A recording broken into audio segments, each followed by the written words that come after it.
Day 11, baby. We are still chilling in Louisiana. I think I'm gonna stay here a couple more days. My next destination is Daytona Beach, Florida. I have a hotel for a couple days there. Friday night, so we're gonna go downtown New Orleans. Do y'all recognize this clip from Day 10? I just had the craziest shit happen, dude. I just got this tattoo wrapped up over here in New Orleans.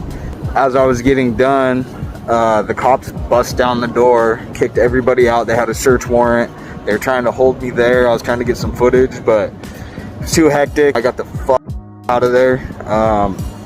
But yeah, we're gonna we're gonna keep it moving, man. Let's go.